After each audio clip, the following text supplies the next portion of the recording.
Juice संबद्ध है ए मंगल ग्रह से, बी सूर्य से, सी बुध ग्रह से, डी बृहस्पति ग्रह से। इसका उत्तर है डी बृहस्पति ग्रह से।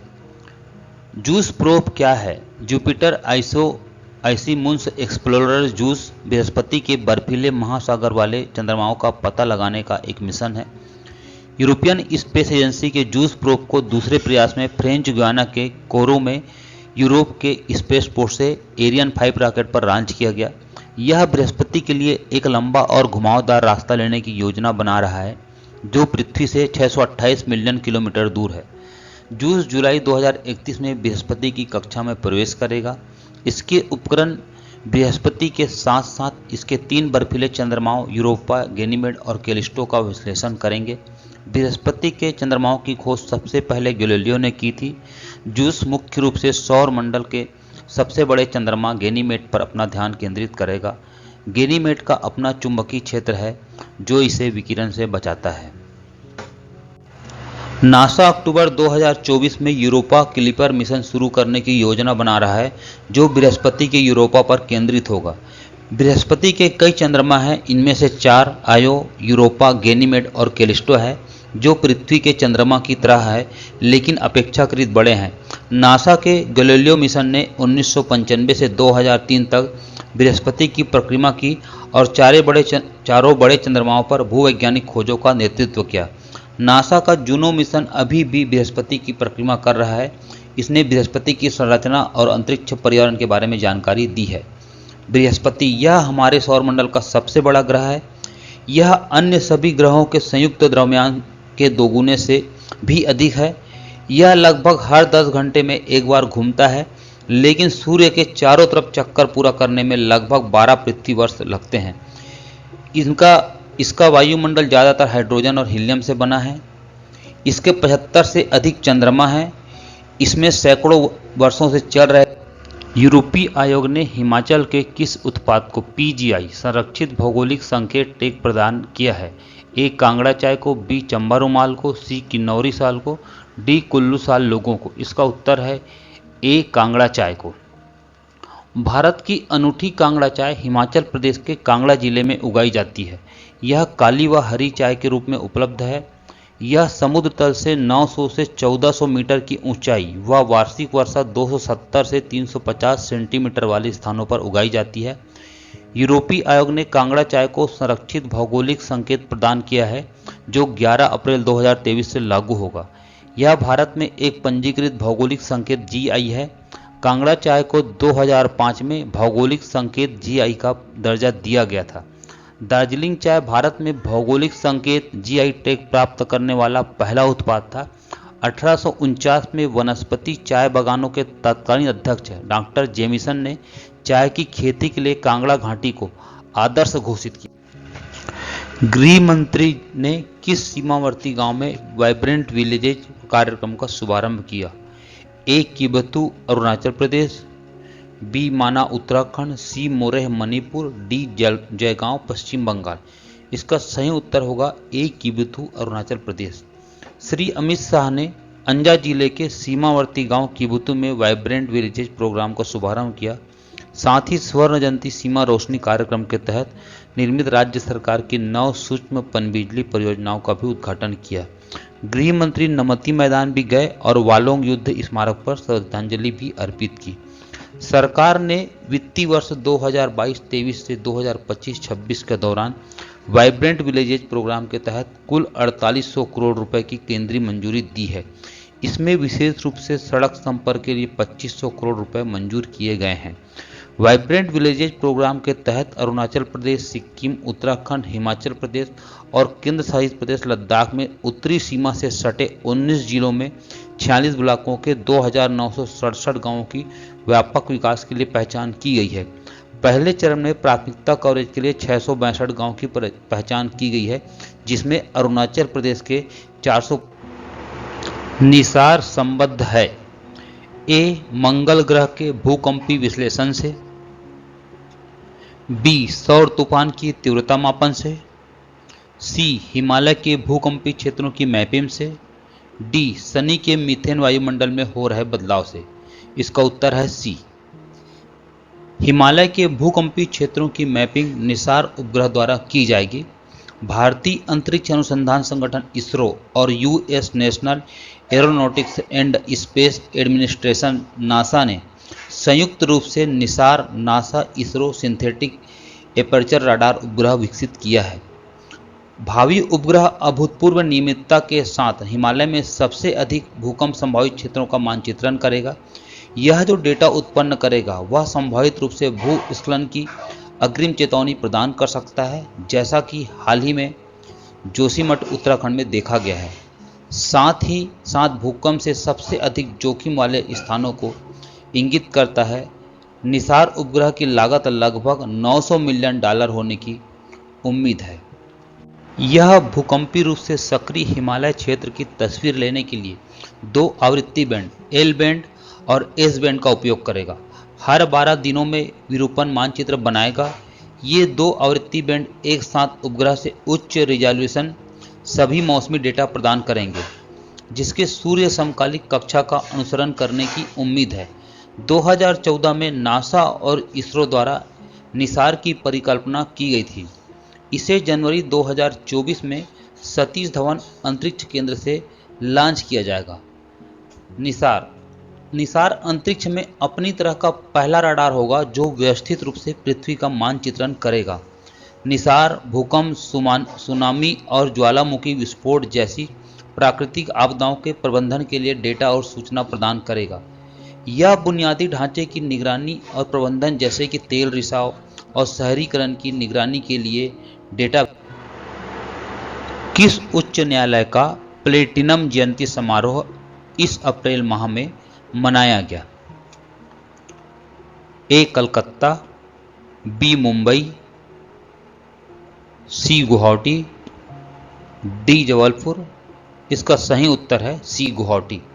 गुवाहाटी उच्च न्यायालय ने 5 अप्रैल 2023 को अपनी स्थापना के 75 वर्ष पूरे किए।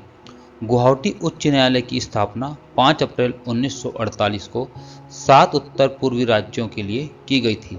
इसे मूल रूप से असम और नागालैंड के उच्च न्यायालय के रूप में जाना जाता था।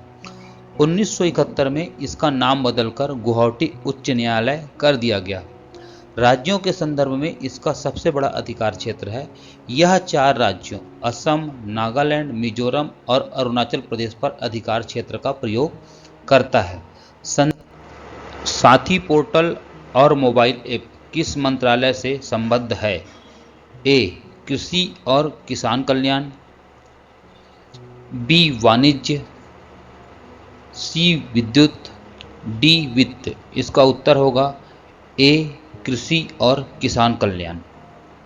19 अप्रैल को केंद्रीय कृषि मंत्री श्री तोमर द्वारा बीज संबंधित साथी पोर्टल और मोबाइल ऐप लॉन्च किया गया। साथ ही seed traceability, authentication and holistic inventory portal और मोबाइल एप्लीकेशन सीड ट्रेसेबिलिटी, प्रमाणीकरण और इन्वेंट्री के लिए एक केंद्रीकृत ऑनलाइन सिस्टम है। साथी को बीज उत्पादन, गुणवत्तापूर्ण बीज की पहचान और बीज प्रमाणीकरण की चुनौतियों से निपटने के लिए तैयार किया गया है। एनआईसी ने केंद्रीय कृषि और किसान कल्याण मंत्रालय के सहयोग से उत्तम बीज समृद्ध किसान की थीम पर पोर्टल का उद्देश्य नकली बीजों की बिक्री पर अंकुश लगाना और किसानों तक गुणवत्तापूर्ण बीज पहुंच सुनिश्चित करना है। इस सिस्टम के तहत एक क्यूआर कोड होगा जिसके जरिए बीजों का पता लगाया जा सकेगा। साथ ही पोर्टल गुणवत्ता आश्वासन प्रणाली सुनिश्चित करेगा और बीज उत्पादन श्रृंखला में बीज के स्रोत की पहचान करेगा। इस प्रणाली में बीज श्रृंखला के एकीकृत 7 वर्टिकल शामिल होंगे: अनुसंधान संगठन, बीज प्रमाणीकरण, बीज लाइसेंसिंग, बीज सूची, बीज कैटलॉग, डीलर से किसान को बिक्री, किसान पंजीकरण और बीज डीपीटी।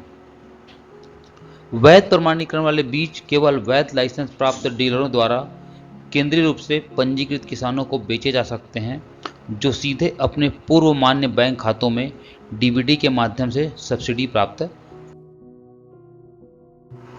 किस देश ने ऑक्सफोर्ड मलेरिया वैक्सीन के उपयोग को स्वीकृति प्रदान की है? ए केनिया, बी घाना, सी नामीबिया, डी जाम्बिया। इसका सही उत्तर है बी घाना। यूके में विकसित ऑक्सफोर्ड मलेरिया वैक्सीन को घाना के खाद्य एवं औषधि प्राधिकरण ने R21 मैट्रिक्स एम वैक्सीन के उपयोग को मंजूरी दे दी है। यह टीका विश्व स्वास्थ्य संगठन के 75% के प्रभावकारिता लक्ष्य को पार कर गया है। विशेष रूप से 5 से 36 महीने की आयु के बच्चों को दिया जाएगा, जिन्हें मलेरिया से मृत्यु का सबसे अधिक खतरा होता है। विश्व स्वास्थ्य संगठन के अनुसार 2021 में मलेरिया से अनुमानित 6,19,000 लोगों की मृत्यु हुई, जिनमें से अधिकांश उप सहारा अफ्रीका में बच्चे थे। घाना एक ऐसा देश जहां मलेरिया स्थानिक और बारहमासी दोनों है। बीमारी के कारण अनुमानित 5.3 मिलियन मामले आए और 12,500 अनुमानित मौतें हुई है। वैक्सीन का चरण 3 परीक्षण जारी है, लेकिन पहले के परीक्षणों में 77% की प्रभावकारिता का स्तर दिखा है। अग्रणी biotechnology company serum institute of India ने कहा है कि उसके पास वार्षिक आधार पर R21 वैक्सीन की 200 मिलियन से अधिक खुराक का। सभी बाघ अभयारण्यों में सबसे बेहतर रख रखाव वाला टाइगर रिजर्व है। A Periyar tiger reserve, B Satpura tiger reserve, C Bandipur tiger reserve, D Indravati tiger reserve. सही उत्तर है A Periyar tiger reserve. Periyar tiger reserve 94.3% के MEE स्कोर के साथ पहले स्थान पर है। सतपुड़ा टाइगर रिजर्व और बांदीपुर टाइगर रिजर्व क्रमशः दूसरे और तीसरे स्थान पर है। 2006 से पूरे देश में बाघ अभयारण्यों का आकलन करने के लिए प्रबंधन प्रभावशीलता मूल्यांकन MEE का उपयोग किया जा रहा है। भारत में वर्तमान में 53 टाइगर रिजर्व है। MEE के वर्तमान चक्र में 73,765 वर्ग किलोमीटर के क्षेत्र वाले 51 बाघ अभयारण्यों को शामिल किया गया है। 12 टाइगर रिजर्व को उत्कृष्ट कैटेगरी में रखा गया है, जबकि 20 टाइगर रिजर्व को बहुत अच्छी श्रेणी में रखा गया है। 14 टाइगर रिजर्व अच्छी श्रेणी में है और 5 संतोषजनक श्रेणी में है। किसी भी बाघ अभयारण्य को खराब के रूप किस प्रदेश द्वारा अपने गठन का प्लेटिनम जयंती समारोह इस अप्रैल माह में मनाया गया? ए अरुणाचल, बी उड़ीसा, सी हिमाचल, डी केरल। इसका सही उत्तर है सी हिमाचल। हिमाचल प्रदेश ने 15 अप्रैल को अपने गठन की 75वीं वर्षगांठ मनाई। हिमाचल प्रदेश 15 अप्रैल 1948 को अस्तित्व में आया था। इसे 1 नवंबर 1956 को केंद्र शासित प्रदेश घोषित किया गया था। 1966 में पंजाब के पर्वतीय इलाके भी हिमाचल प्रदेश में शामिल थे। हिमाचल प्रदेश को पूर्ण राज्य का दर्जा 25 जनवरी 1971 को प्रदान किया गया और यह देश का 18वां राज्य था। इसलिए हिमाचल प्रदेश 25 जनवरी को राज्य। PM मोदी ने पूर्वोत्तर के पहले एम्स का उद्घाटन कहाँ किया? ए शिलांग, बी गुवाहाटी, सी ईटानगर, डी इम्फाल। इसका उत्तर है बी गुवाहाटी। एम्स गुवाहाटी के अलावा Nalbari medical college, Nagaon medical college और कोकराझार मेडिकल कॉलेज का उद्घाटन, ब्रह्मपुत्र नदी पर पलासबाड़ी और सुआलकुची को जोड़ने वाले एक पुल का शिलान्यास, डिब्रूगढ़ के नामरूप में 500 टन प्रतिदिन TPD क्षमता वाले मेथनॉल संयंत्र का उद्घाटन, शिव सागर में रंगघर के सौंदर्यीकरण से जुड़े प्रोजेक्ट का शिलान्यास। इसे 18वीं शताब्दी में अहोम राजा स्वर्गदेव प्रमन सिन्हा ने बनवाया था और 5 रेल परियोजनाएं राष्ट्र को समर्पित। दिगारू लुमडिंग खंड, गौरीपुर अभयपुरी खंड, न्यू बोगाईगांव धूपखारा खंड का दोहरीकरण, रानीनगर जलपाईगुड़ी गुवाहाटी खंड, सेचौआ सिलघाट टाउन और सेचौआ मैराबाड़ी खंड का। हाल ही में किसे वर्ष 2023 का लता दीनानाथ मंगेशकर अवार्ड मिला है? ए सुनिधि चौहान, बी आशा भोसले, डी उदित नारायण, सी AR रहमान। इसका सही उत्तर है बी आशा भोसले। हाल ही में हुई घोषणा के अनुसार वर्ष 2023 के लता दीनानाथ मंगेशकर अवार्ड से मशहूर गायिका आशा भोसले को सम्मानित किया जाएगा।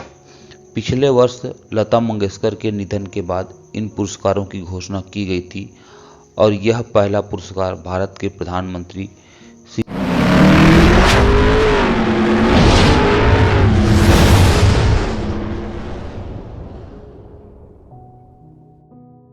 श्री नरेंद्र दास मोदी को दिया।